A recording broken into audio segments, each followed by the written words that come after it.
अरे जिसको अमर कथा आप सुना रहे वो मरेगा क्या आपके त्रिशूल से? और बोले वही तोता किसके रूप में अवतीर्ण हुआ? बोले सुखदेव जी महाराज के।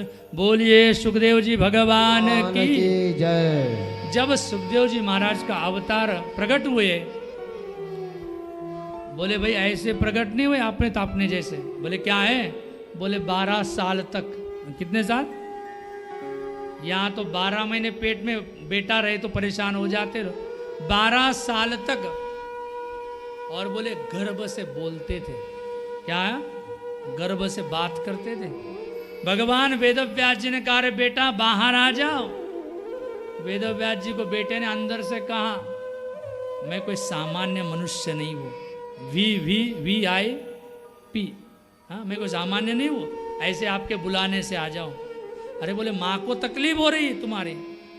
वो बोला माँ को तकलीफ थोड़ी हो रही है, अगर मैं बाहर आ जाऊं तो हमारे जितने लोग हैं उनको कितनी तकलीफ होती है, उससे ज़्यादा तकलीफ मुझे होगी। बोले फिर? बोले भगवान कृष्ण आए और मुझे कहे कि बेटा तुझे मेरी माया कुछ नहीं करेगी, तब मैं आऊँगा। भगवान कृष्ण को बुलाया। विष्णु भगवान ने कहा कि बेटा शुक तुम बाहर आ जाओ, मेरी मायाम मेताम तरंती ये यथा माम प्रपद्यन्ते तांस तथैव भजामि। जो मेरा भजन करते माया उसको। तो बोले क्या करे फिर?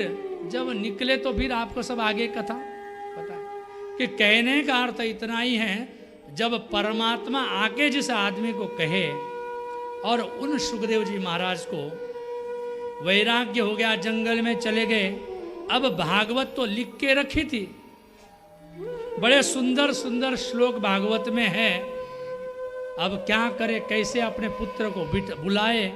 2 कथाएं आती हैं सुखदेव जी महाराज की, और भी एक कथा आती है।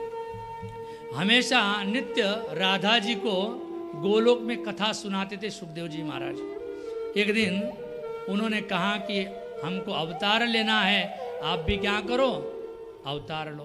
तो नाराज होके अंडे के रूप में वो पड़े थे, ऐसी भी कथा आती है।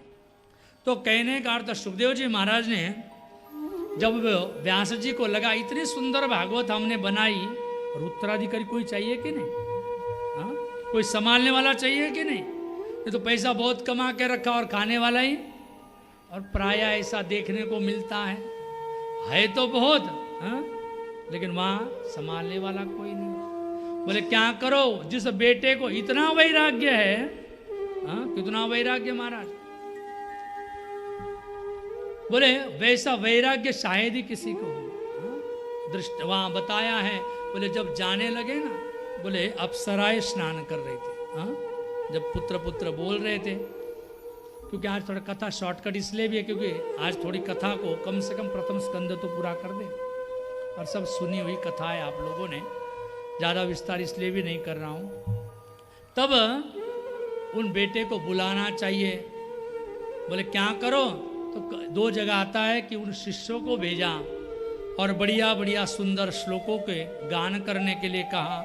अहो बकीयम स्तन कालकूटम जिघांसया पायदपि साध्वी लेवे गतिम धातृचिताम ततोन्यम कंबा दयालुम शरणम व्रजेम। बोले उस परमात्मा के बारे में, भगवान कृष्ण के बारे में वो श्लोक है। क्या श्लोक है? बोले जो स्तनकाल कूट जहर पिलाने आई पूतना, उस परमात्मा इतना दयालु है। बोले कितना? महाराज हमको कोई बुरा बोले तो हम क्या सोचते, ये मर जाए तो अच्छा है, और जो मारने के लिए आई उस परमात्मा ने उसको क्या कर दिया, जो गति माँ को देनी है वो पूतना को पहले ही वो गति वो लोग प्राप्त करा दिया। बोले ऐसा परमात्मा दयालु शायद दूसरा कोई हो। और भी बरहा पीडम नटवर वपु कर्णयो कर्णिकारम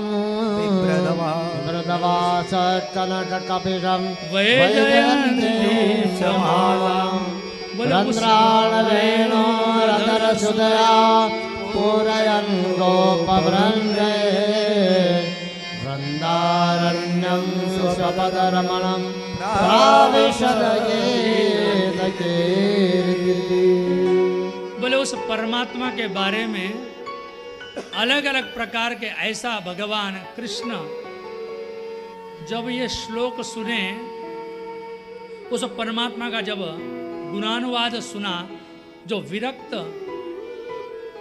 सन्यासी जन्मता उन्हें भी क्या हो गई, उस परमात्मा के बारे में जानने की इच्छा हो गई। तो उन विद्यार्थियों को कहो या व्यास जी के ये श्लोक ऐसा पता लगा, व्यास जी के पास आके विनती की कि पिताजी मुझे और भी श्लोक सुनने हैं। पिताजी ने कहा बेटा ये तो सैंपल है, दो। कितने हैं? बोले 18,000 है लगभग। कितने? 18,000 में थोड़े कम है बोलते हैं। हाँ? कई जगह आता है एक पाद कम है, लेकिन बोलने के लिए होता है इसलिए 18,000 बोल देते। तो 18,000 श्लोक है। अपने बेटे को बड़ी प्रसन्नता से बिठाया, रोज थोड़े थोड़े श्लोकों का उन्हें उच्चारण करा के एक एक श्लोक का और बढ़िया सुंदर सुखदेव जी महाराज को भागवत देते।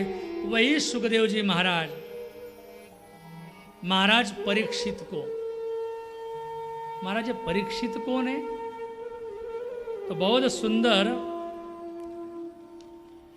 जब यहाँ से कथा थोड़ी बदलती है, महाभारत का युद्ध हो चुका है, जहाँ सभी बड़े बड़े योद्धा गत प्राण हो चुके, मर चुके हैं। कुछ ही कौरवों में से लगभग सब समाप्त, एक दुर्योधन बाकी है। अंतिम समय उसका भी है, और अश्वत्थामा वहाँ आता है और मित्र दुर्योधन मैं तेरे लिए कुछ कर नहीं पाया।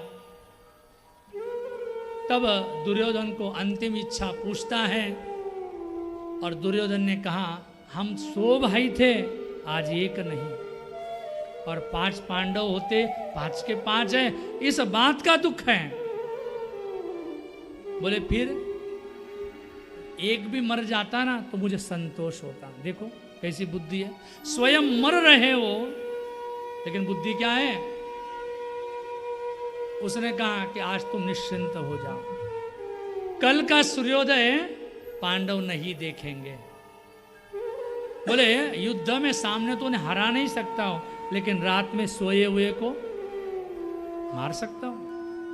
कहते हैं जब सब लोगों को मारने के लिए अश्वत्थामा जाता है, और भगवान की लीला है, भगवान के लीला के आगे किसी के कुछ चलता नहीं। भगवान ने क्या कहा, उस दिन पांडवों को लेके कई दूसरी जगह चले गए, और वही बच्चे जो पांडवों की तरह ही थे, अपने पिताजी की गद्दी अपनी है करके जाके सो गए। जिसके मृत्यु आ जाती है ना, उसको क्या है, बुद्धि वैसी, विनाश काले विपरीत बुद्धि। बोले वहां जाके सो गए। अश्वत्थामा आया और उसने 5 बच्चों को क्या कर दिया, उनके सर काट के लेके गया। कहाँ? दुर्योधन को दिखाने के लिए। और दुर्योधन ने देखा, बोले मार के आए हो? अरे हम 100 मिलके, कितने 11 अक्षौणी सेना थी, एक को नहीं मार पाए, और तूने।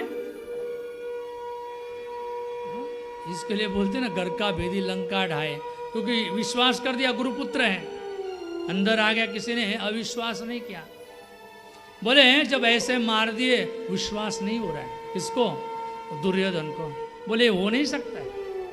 इतने प्रयत्न के लिए, बोले लाक्षागृह में डाला तो जले नहीं, विष के लड्डू खिलाए तो मरे नहीं, दुर्वासा से श्राप देना चाह तो नहीं हो पाया, क्योंकि भगवान कृष्ण उनके पीछे हैं। ऐसे कैसे हो सकता है?